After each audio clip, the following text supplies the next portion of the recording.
Halterm is a busy place, with vehicle, crane, train, equipment, and pedestrian activity happening in all weathers. To keep everybody safe, our safety and security rules are very specific and must be complied with at all times. Failure to comply will always result in disciplinary action, with the most severe action being dismissal and/or a total ban from entering the terminal. It is no coincidence that safety is our #1 value. We take everybody's safety and security that seriously. After you've watched this video, please ask questions to clarify any issues you may have. We will be asking you to sign an acknowledgement that you have seen the video and understand your safety and security responsibilities. You will have a mentor to help you during your first few months with us. Don't hesitate to call on them for any advice regarding our methods and procedures. Access control is our primary security concern. Security is critical in our business, and you will already have discovered that nobody enters the terminal without some form of restricted area pass, which must be displayed above the waist. Our entire site is a restricted area. Be aware that our extensive video network monitors and records activity throughout the site. You could be on camera at any time. Transport Canada issues employees badges indicating their security clearance level. Only people with transportation security clearances can occupy a designated position or work in an R2 area without an escort. You'll know it is an R2 area because of the signs. The Port Authority will give you an interim blue pass while your security clearance is being processed by Transport Canada. When this is granted, you will be issued a red pass, which will allow you to work in a designated position and enter an R2 area without an escort. Tell security immediately if you see anyone in the terminal without a pass. If you see any suspicious activity, for example suspicious packages, unattended baggage, weapons, explosives, dangerous substances or devices, people attempting to climb the fence or enter the terminal via a small boat, or anything else that rings an alarm bell in your mind, tell security immediately. How do you know if something is suspicious? Trust your instincts and report anything that seems abnormal to you. For example, a package might be unlabeled, have excessive wrapping, an odd shape or smell, be making sounds, or have visible stains or leakage. A person may seem excessively nervous, be inappropriately dressed or constantly adjusting clothing, be muttering or talking to himself. They may be posing as a government official, but without identification, entering as a truck passenger, but without authorization, or even be a stowaway from a ship. Your vigilance should become one of our security strengths. Our perimeter is fenced in with barbed wire as an additional deterrent to intruders. Security frequently patrols the perimeter 24 hours a day. Dress to be seen and be safe.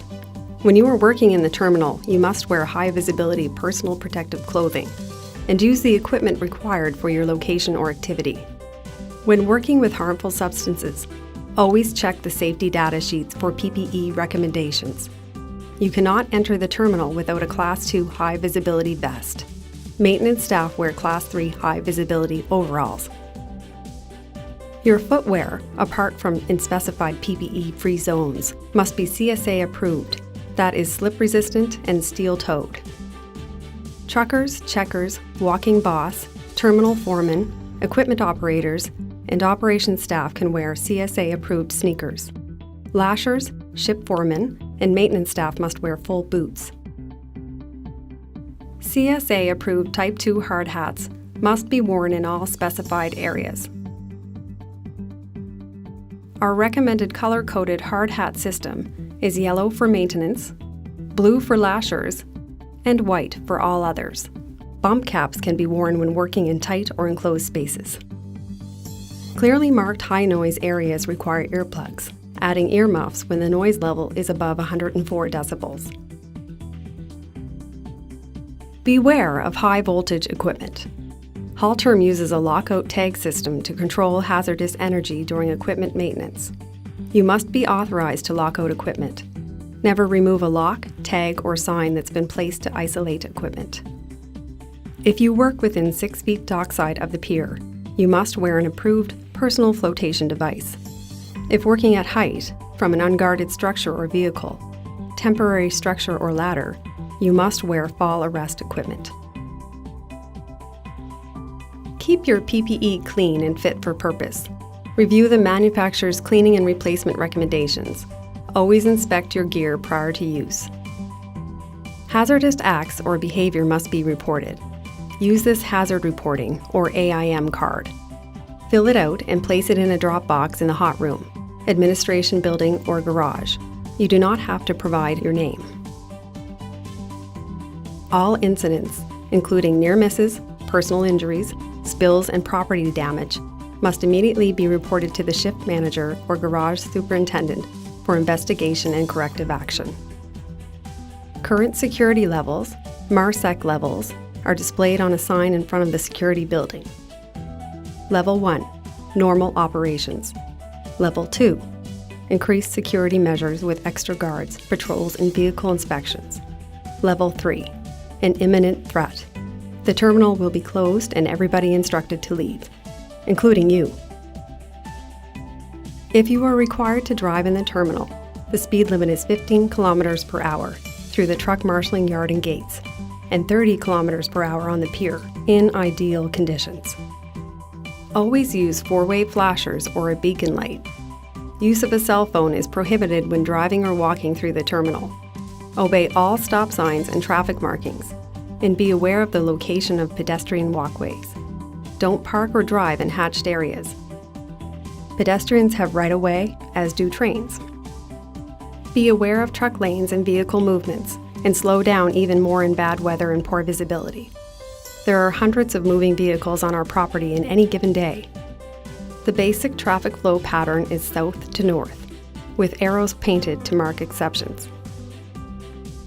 Do not make U-turns unless in designated areas, and look out for trains, which will always be escorted by security vehicles with flashing light and siren.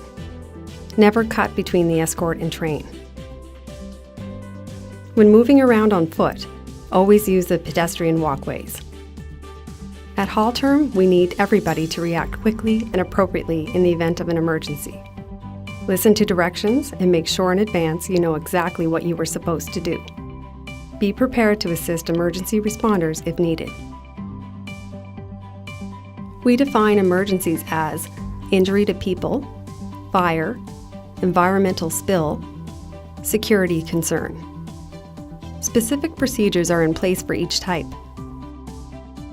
First aid kits, fire extinguishers, spill kits, eye wash stations, and automated external defibrillators are located throughout the terminal. Trained first aiders are always on site. If you see a fire, raise the alarm at the nearest pull station, or use your radio. If safe, try to extinguish it yourself after raising the alarm. Remember the term PASS. Point, aim, squeeze, sweep. If an evacuation is ordered, proceed as directed to the closest muster stations. We have 4. At the stevedores hot room, the main office, the north gate, and the breakwater fence station W. All are identified by yellow paint. At haul term, we also place high priority on protecting the environment, which includes the air, the harbor, the land, and the groundwater. And we are certified to ISO 14001, the International Environmental Standard. We have strict environmental controls on our operations and expect every worker and visitor to comply. We must ensure our activities don't have an adverse impact on the delicate marine and land environment in which we operate. This includes protecting it from spills. We have trained people on site to contain and clean up any spills, but we'll call in third parties if needed. Use of floor dry is the most common method. Controlled products are accompanied by a safety data sheet with specific information on containing spills. We have 3 levels of spills in our emergency response plan. Tier 1, a small localized spill that we can handle with existing equipment. Tier 2, a localized spill, but we need outside assistance for cleanup. Tier 3, a major spill, affecting properties outside haul term. External response is needed. Please immediately report any spill or leak to your shift manager. You can also help reduce our environmental footprint by reducing the use of paper. For example, double-sided printing, toner cartridges, and other consumables, and by using the recycling containers around the terminal buildings. Always be conscious of how your activities could affect the environment and strive for constant improvement. Avoid idling in vehicles. No idling is permitted at posted stops at the gate in and gate out, or on the gate in scale and lift gate and gate out at lift gate. Environmental responsibility should guide all decisions and activities, including significant activities such as how we handle, transfer, and store oil, fuel, and other hazardous materials, and how we operate and maintain our equipment and release of ozone-depleting substances. Please be an environmental leader and never stop asking yourself, is there a way to do it better? You won't need to be here for long to learn that we are highly regulated, both by Transport Canada for security and safety, the Canadian Department of Labour, as well as a number of laws relating to environmental protection. All regulations are listed in a legal registry, and we constantly monitor to ensure compliance with safety, security, environmental, labor, and fire regulations, as well as compliance with the Workplace Hazardous Materials Information System, known as WHMIS. Our integrated management system focuses on operational excellence.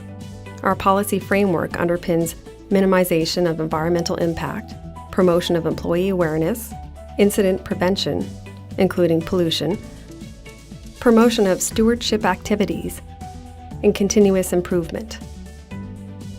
Please work with us and ensure that everything you do complies with these requirements. At Halterm, we care about our people. We are committed to protecting your personal information in accordance with the Personal Information Protection and Electronic Documents Act. If any of your personal information changes, please advise HR. If you're in the union, please update Timekeeper. If you are injured on the job, we are committed to working with you towards a safe and timely return to work. You are required to cooperate with any early return to work procedures, as approved by our Safe Return to Work team. Finally, we expect all people on site to behave in a professional manner and in accordance with our code of conduct. That is fairly, honorably, and in a way that inspires public confidence. We will not tolerate physical or psychological violence or any form of bullying and harassment. Again, there are no exceptions. Email and internet are for business purposes only. Do not exchange messages, jokes, attachments, or other material that could be considered harassing, threatening, or offensive. Do not make inappropriate comments about Halterm staff, management, or the organization on any form of social media. If you have a complaint, bring it to us in person. Smoking is prohibited inside any workspace, including vehicles, offices, and equipment. If you must smoke, do it only in designated areas of the terminal: the side of the administration building, the side of the garage, outside the hot room, and outside the ZIM office.